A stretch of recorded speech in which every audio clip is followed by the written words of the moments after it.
تو این ویدیو میخوایم رسم و رسوم عجیب غریب ازدواج ها رو ببینیم. پس بزن بریم.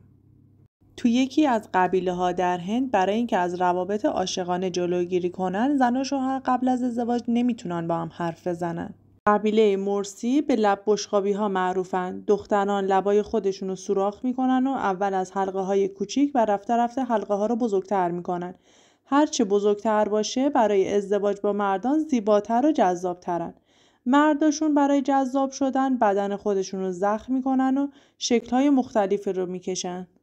تو بعضی از قبایل سودان جنوبی رسم دارن که قبل از ازدواج مرد با شیره‌ای از چوب درخت مخصوص خودشو میپوشونه.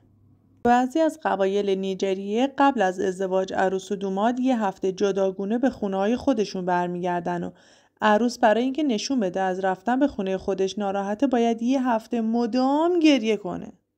در قبیله پوکوت در کنیا تعداد زنانی که یه مرد میتونه بگیره به تعداد گاوهایی که داره بستگی داره و هرچه تعداد گاوها بیشتر ثروتمندتر.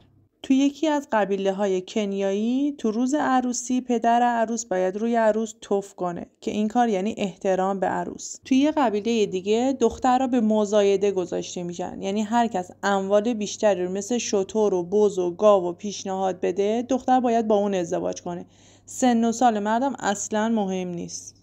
در قبیله کرون وقتی دختر 13 ساله میشه پدرش کلبه چوبی براش میسازه و دختر اونجا میشینه و با پسرهایی که میخوان با اون ازدواج کنن صحبت میکنه و همخواب میشه تا بالاخره یکی از اون پسرها رو انتخاب کنه.